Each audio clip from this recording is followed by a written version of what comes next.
Tudo bem, Fernando? Como você está? Estou aqui um pouco assustado, porque estava com dificuldade de fazer a conexão, mas deu certo aí aos 45 do segundo tempo. Embora esse negócio de 45 do segundo tempo já não valha mais, porque com os acréscimos hoje, a tradição aí do Chega a Botafogo 50. de tomar gol no último minuto. Mas olha, Anitta, me preocupa a hipocrisia em várias escalas. Né? Tanto a hipocrisia, né, em relação a essa questão da guerra, porque chegamos aí já caminhando para o segundo quarto do século XXI e ainda assistirmos isso que nós estamos assistindo, e, e a gente dizendo que, que a comunidade internacional não pode fazer nada, né? Como se os países pudessem agir sem ter contatos, relações, apoios, quanto também a hipocrisia ambiental. Né? Eu hoje fiquei muito impressionado com os jornais brasileiros, né? Colocando na manchete a suposta contradição, né? entre, entre o convite que o Brasil recebeu para participar da OPEP+, OPEP Plus, né? Que é aquele grupo de países que tem uma economia fortemente exportadora de petróleo, e a suposta contradição entre isso e o discurso ambiental do presidente Lula na COP28.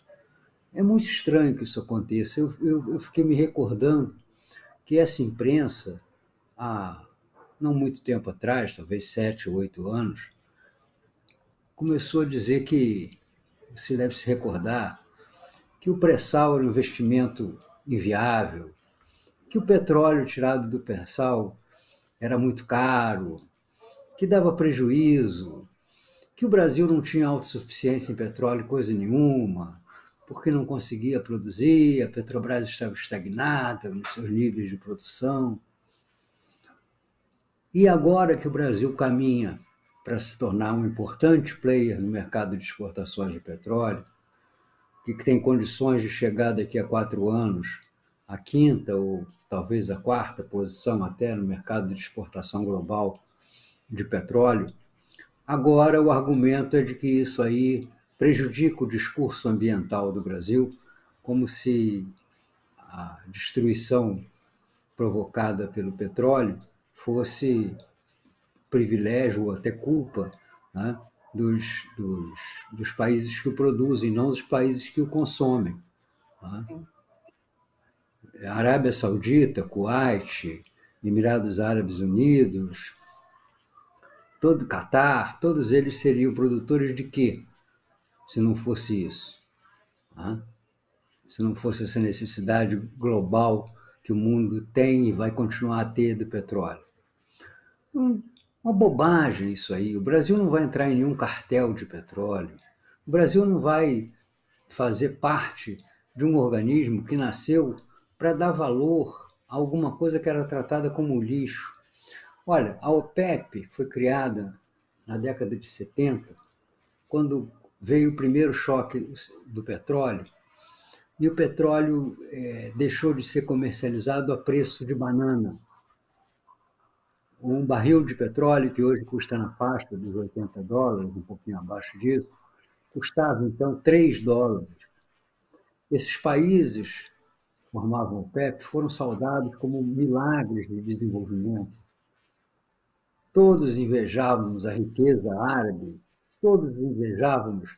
No ano passado, a gente via a imprensa se derretendo para as maravilhas do Catar, enquanto dava notícias da Copa do Mundo.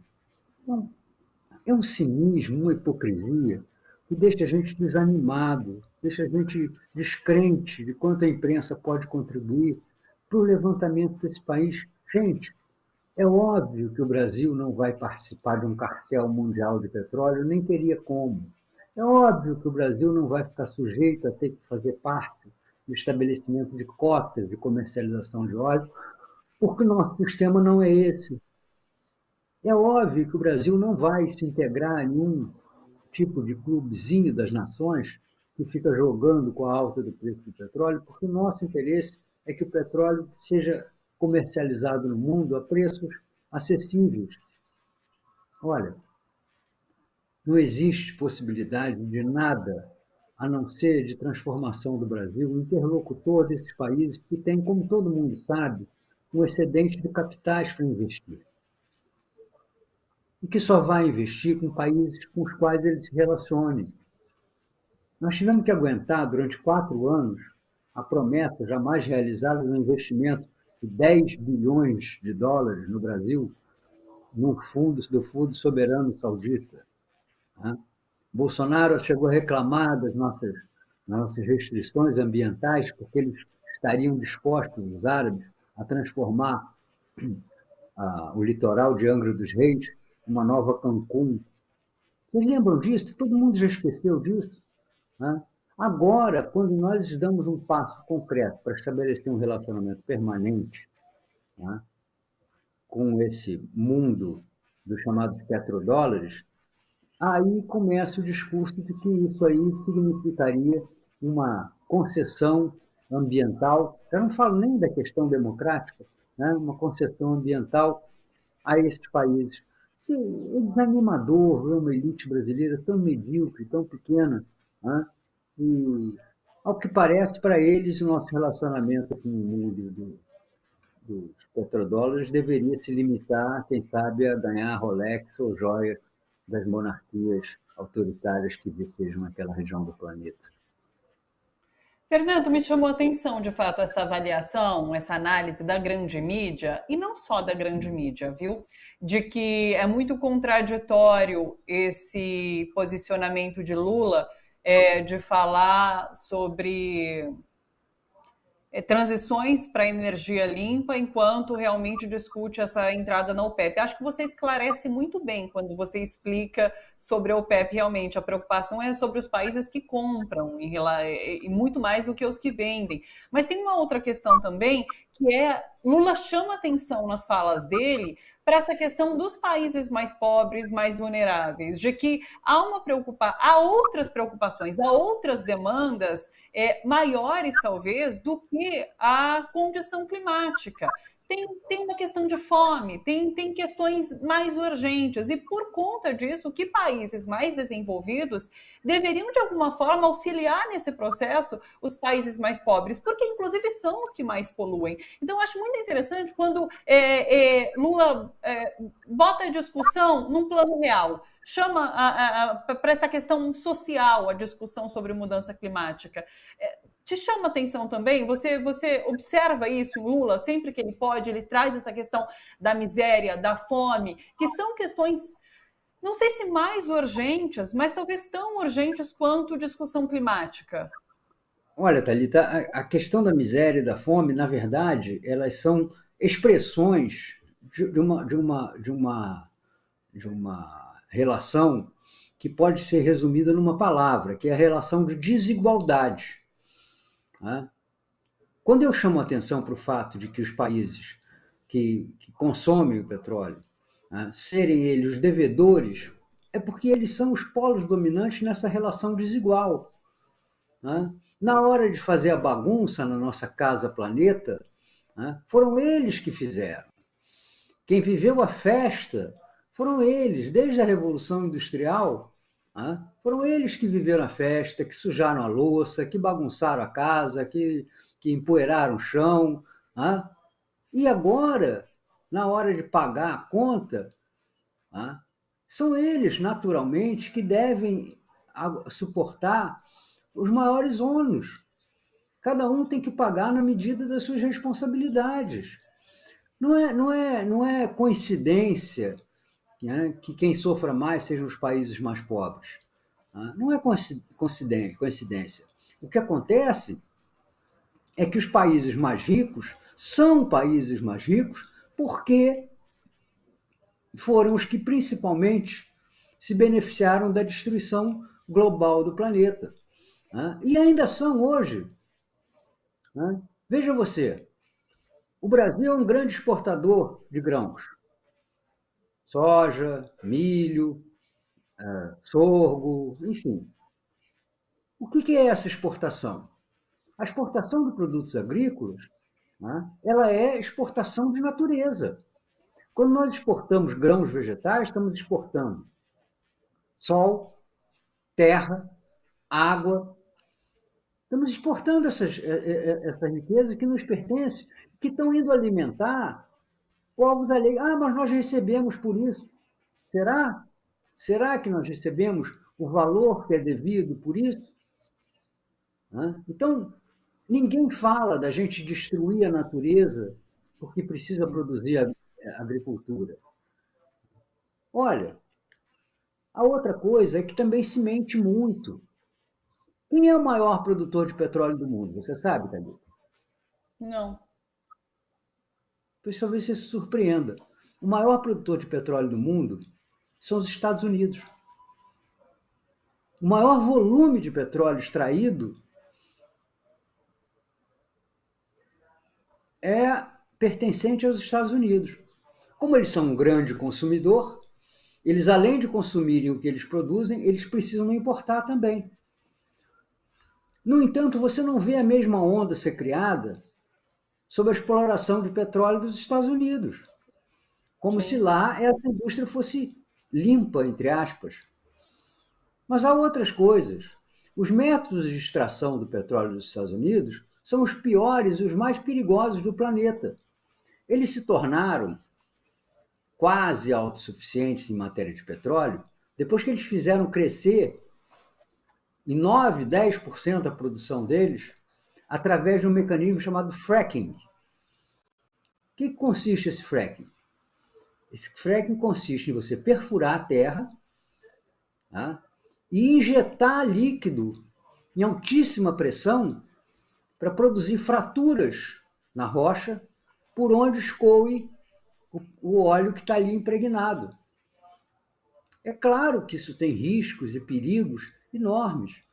Há regiões dos Estados Unidos onde a criação de dolinas, de buracos subterrâneos, como esse que está acontecendo lá em Maceió, Sim. é extremamente comum.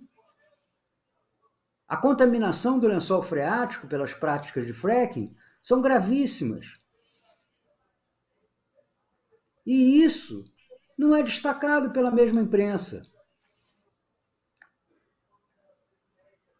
que prefere dizer que nós estamos ameaçando o Rio Amazonas por estar procurando petróleo a 500 quilômetros do desemboque do rio no Oceano Atlântico. Então, esse grau de desinformação e de hipocrisia, né, ele é comum. E ele é retrato de uma elite brasileira, né, que continua tendo aquele comportamento que o Nelson Rodrigues chamou de complexo de vira-lata. Toda questão que demonstra que o nosso país, muito menos até pela competência dos seus dirigentes, e muito mais pela sua natureza, pela sua vocação para a grandeza, alcança condições de se inserir no cenário mundial, né, já aparecemos dizendo que isso não vai dar certo, isso vai dar errado, o Brasil não é para isso, isso vai dar problema. Nós não queremos fazer parte de nenhum cartel de petróleo, mas queremos e devemos querer ter um relacionamento com esses capitais, os chamados petrodólares, que estão aí disponíveis para trazer investimentos para o Brasil. Não é isso que todo mundo diz querer? Deixa eu aproveitar esse gancho, porque você explicando essa técnica de extração de petróleo, você aponta exatamente para o problema de Maceió. Você está acompanhando o que acontece ali em Maceió. As notícias, inclusive, é que é uma situação que é alerta, chama atenção desde 2019, mas chegou, claro, agora num ponto muito crítico. São bairros inteiros que desaparecerão por conta da atuação da Braskem. Ela chegou desde 2019 a um ponto de crise, porque ela é Sim. sabida há muitos anos, entendeu? E ela continuou. E o problema é que essas questões elas indicam graus de, de, de agravamento que, mesmo quando você consegue reagir a eles, né, já é tarde demais para você evitar consequências. O que está acontecendo lá? Foi apontada tecnicamente a necessidade de repreencher os buracos feitos pelas minas com material sólido, para prevenir a formação do que eles chamam em geologia de dolinas, que isso é, se forma uma caverna subterrânea, tá? E o terreno em cima dessa caverna começa a rachar até que finalmente o teto desabe e aquilo vire um precipício. Tá? O que está acontecendo lá é que, mesmo já tendo sido iniciado o processo de preenchimento dessas minas, tá? A degradação das condições do solo foram muito adiante, e isso tudo é muito explicado pelo nome da dona das minas que estão causando essa situação. Né? Se alguém não percebeu, né? É a Braskem. A Braskem, que é uma empresa que é controlada, era controlada pelo grupo Odebrecht e ficou um tanto quanto acéfala depois que, tanto para a Odebrecht quanto para a Petrobras, que era também sócia da Braskem, essa gestão passou a ser maldita e a empresa começou a ser vendida aos pedaços e perdeu sobre ela grande parte do controle. Então, o que está acontecendo? O que está acontecendo nada mais é, né, do que uma reedição mais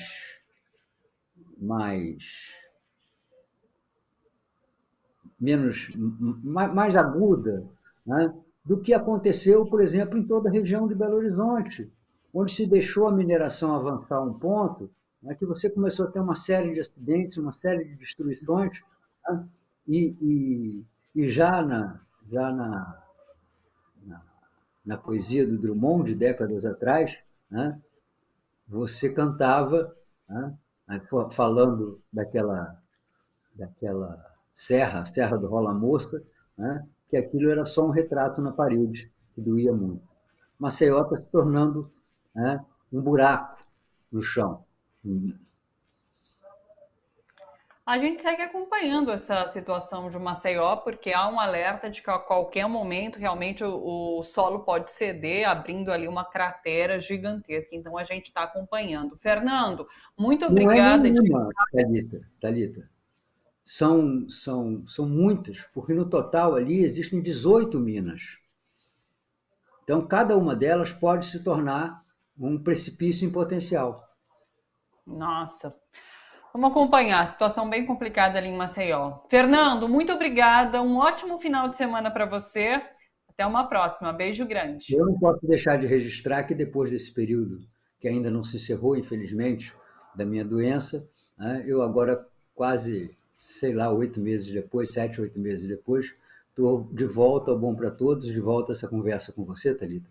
E como as coisas acabaram se complicando hoje com a minha dificuldade de acesso, eu até peço perdão aos espectadores pelo improviso de algumas questões aqui. Mas eu queria reconhecer, né, o papel da TVT, o seu, né, dos espectadores, nessa corrente que me permitiu me conduzir até aqui e que eu espero que venha a se completar na medida que as minhas condições de saúde melhorem, que ainda não estão resolvidas, mas, como vocês podem ver, embora meio magrinho, eu continuo por aqui de pé pela verdade, pelo jornalismo e pelo progresso do povo brasileiro. Obrigado. E com a língua afiadíssima. O pessoal sempre aqui torcendo muito por você, sempre comemorando a sua presença aqui e a gente também, viu? Um beijo, Brito, até!